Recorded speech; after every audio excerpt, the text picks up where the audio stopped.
See Windolph's shocking account of Custer's last stand. Charles Windolph was a soldier in the United States Army who fought in the Battle of Little Bighorn. Serving as a private in Company L, 7th Cavalry Regiment, Windolph was one of the few survivors.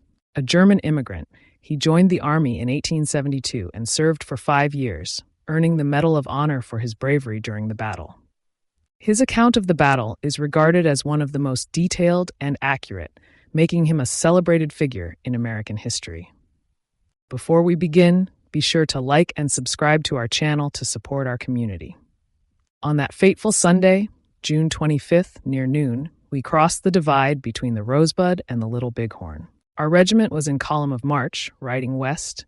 The troopers of each company rode 4 abreast, with a gap of 50 or 60 feet between companies. Suddenly, we halted, and Lieutenant Cook instructed Benteen to take his company H, along with D under Captain Weir and K under Lieutenant Godfrey, to scout the hills and engage any hostiles encountered.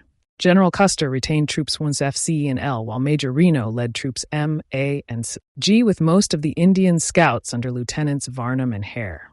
Our 7th Cavalry, consisting of 600 men, was divided into detachments, pursuing Indian forces in rugged terrain. We knew a sizable force of hostiles lay 12 to 15 miles west, but the exact number remained uncertain. Our Indian scouts suspected several thousand hostiles, but Custer and most officers estimated facing 1,000 to 1,500 warriors, likely poorly armed. They expected a rearguard action, allowing the Indians to escape. Instead, we faced a force potentially twice that number, outnumbering Custer's 600 men 5-1.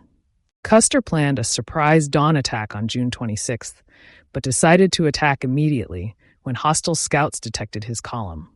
Benteen, leading 3 troops, rode ahead to scout. We traversed rough terrain, which proved challenging for the horses. From each successive hilltop, Lieutenant Gibson signaled back that he saw no signs of Indians. Even the troopers in the ranks thought we were on a futile mission. After 2 hours, we turned back onto Custer's trail, relieved to return to the Little Valley.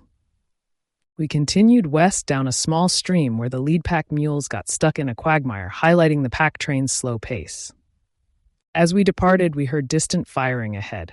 Captain Weir led his company, and Benteen was ahead of him. We all knew we would soon be engaged in battle. Shortly after leaving the morass, we passed a burning teepee, likely set ablaze by our Indian scouts. The horses sensed danger, growing restless. Around this time, we saw Sergeant Knipe of Tom Custer's C Troop, delivering an order for Captain McDougal to hasten with the pack mules. Benteen ordered him to return down the trail. We then spotted Trumpeter Martini, wounded but delivering a message from Custer to Benteen to bring the packs quickly. Martini, a feisty little Italian who had served as a drummer boy with Garibaldi in the fight for Italian independence, was familiar to me since he belonged to H Troop. We used to tease him good-naturedly, but never did so again after this battle. He proved himself to be a true man of metal. His horse was bleeding profusely from a bullet wound in its right hip, but Martini was oblivious to it. Benteen ordered him to rejoin his company. I have always surmised that Benteen thought it unnecessary to send additional word to Captain McDougal, as Sergeant Knipe had already conveyed the message to bring on the pack train with all haste. In any case, Martini's horse was exhausted, and he struggled to keep up with us. The sound of heavy firing grew louder, and soon we encountered several Crow or Ree scouts driving a few Indian ponies. They shouted "soldiers" and gestured towards the bluffs rising to the north. We knew we were nearing the valley of the Little Bighorn, and that fierce combat was underway in the vicinity. Benteen ordered us to draw our pistols, and we charged up the bluffs at a gallop, anticipating an imminent encounter with hostiles. Upon cresting the first set of rolling hills, the river valley suddenly unfolded before us to the left. The spectacle that beheld our eyes was enough to strike fear into the hearts of the bravest men. Below us, perhaps 150 feet or more down in the valley, and about half a mile distant, figures on horseback were galloping wildly, with shots ringing out in every direction. Farther down the river, we espied large masses of mounted men whom we suspected to be Indians.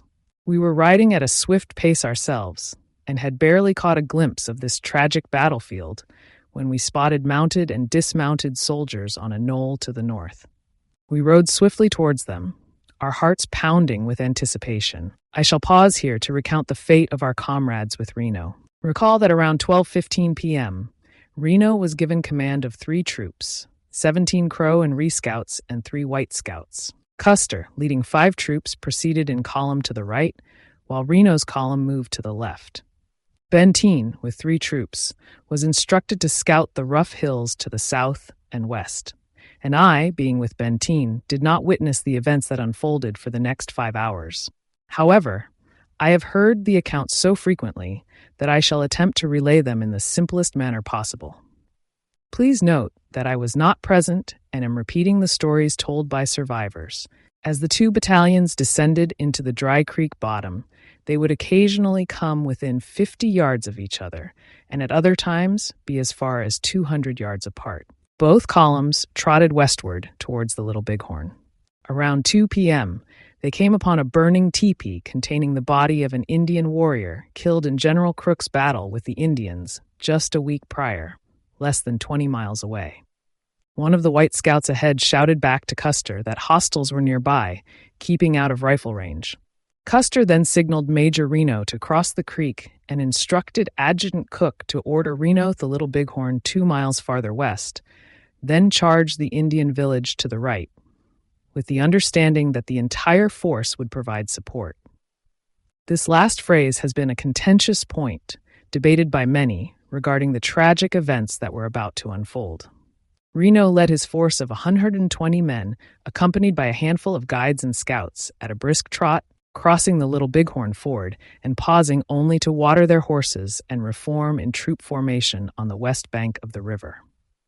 The west side of the river presented a fairly flat valley, approximately half a mile to a mile in width, leading to a low plateau in the west. On the opposite side of the Little Bighorn, the Wolf Mountains rose steeply, with coulees descending from the bluffs to the river bottom at various points. The river, roughly 100 to 150 feet wide, flowed clear and cold with a gravelly bottom. For nearly 3 miles along the west bank, the Indian camps were pitched, with each of the 5 Sioux tribes, Cheyennes, Blackfeet, and Arapahoes occupying separate circles spaced about a quarter-mile apart. To the west, vast pony herds grazed, guarded by Indian boys and squaws. It's estimated that around 10,000 Indians, approximately 1/3 of all Sioux tribesmen, were present, including 2,000 to 3,000 warriors. This is a suitable juncture to dispel a common misconception regarding the arms of the hostiles. Contrary to popular belief, not all warriors were equipped with modern repeating Winchester rifles and ample ammunition. In my estimation, half of the warriors carried only bows, arrows, and lances, while half of the remainder used assorted old muzzleloaders, single-shot rifles, and odds and ends. Only about 25 to 30% of the warriors possessed modern repeating rifles. Another important detail: Indian boys, aged 14 and above, accompanied the warriors and actively participated in the battle, especially in its later stages. The soldiers, meanwhile, were armed with single-shot 45 to 70 caliber Springfield carbines, a weapon renowned for its accuracy and deadliness up to 600 yards. However, when fired rapidly, the breech would become fouled, and the greasy cartridges would often jam, refusing to be extracted by the extractor.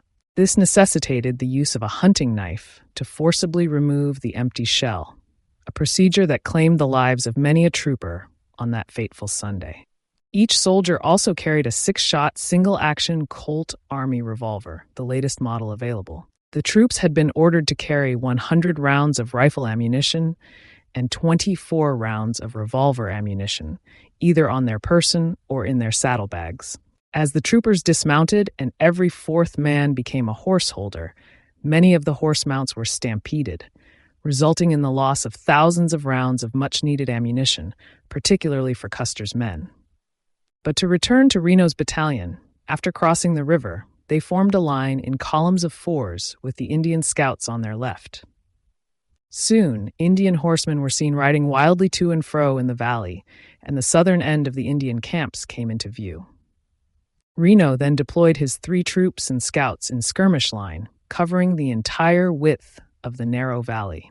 Troop M was on the right, A in the center and G on the left, with the scouts riding to their left front. Major Reno dismounted his men, forming a skirmish line with 75 yards between each soldier. After advancing half a mile towards the Indian camp, they encountered a large body of mounted Indians who swarmed down upon them. For 10 minutes, Reno's men held their position, firing steadily, but were soon enveloped by hundreds of mounted Indians, many using repeating rifles.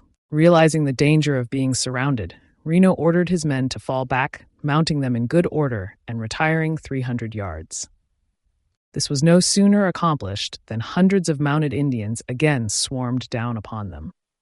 Reno formed his troops in skirmish line and again dismounted, firing steadily. For 10 minutes they held their position, but the Indians steadily closed in from all sides, firing at close range and inflicting severe losses. Fearing complete encirclement, Reno ordered his men to retreat to a grove of cottonwoods half a mile to the rear. Unfortunately, in the confusion, many troopers became separated from their companies, the horses stampeded, and the men broke in wild disorder. It is here that the highest casualty numbers occurred. Many troopers were shot from their horses, killed instantly, or butchered and scalped. The survivors crossed the river in confusion, ascending a steep hill on the east bank, closely pursued by hundreds of mounted Indians. About 15 to 20 soldiers perished in the river and along the riverbank. Once Reno's men reached the hilltop, the Indians drew back. At this critical juncture, around 2:30 p.m., Captain Weir with his D Troop arrived, followed closely by Benteen's troops H and K. Though Reno's forces were in disarray, the arrival of reinforcements restored some order. Benteen quickly assessed the situation and instructed his men to take up defensive positions. Soon, they were joined by Captain McDougall's Troop B and the pack train, bringing much-needed ammunition and supplies. The combined forces entrenched themselves on the hill, preparing for a desperate defense. Custer, meanwhile, had proceeded down the river with his 5 troops, attempting to flank the Indian village. As they rode north along the bluffs, they came upon the main body of the hostiles. At the northern end of the valley, near the present-day site of the Custer National Cemetery, the full scale of the Indian forces became apparent. Custer's men were soon overwhelmed by the sheer number of warriors.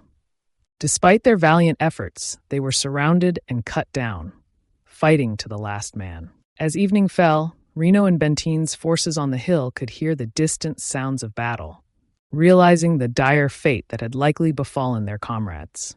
The night was spent in anxious anticipation, with occasional skirmishes as the Indians tested their defenses. By morning, the Indians began to withdraw, having achieved a decisive victory. The survivors of Reno and Benteen's battalions were eventually relieved by General Terry's column, arriving 2 days later. The Battle of Little Bighorn remains a profound and tragic episode in American history. The bravery and resilience of soldiers like Charles Windolph, who survived to tell their tale, offer a poignant glimpse into the harsh realities of frontier warfare. This account provides a detailed and vivid perspective on one of the most storied battles in the Great Sioux War of 1876. Stay tuned for more first-hand accounts of different battles. Have a great day, and see you next time.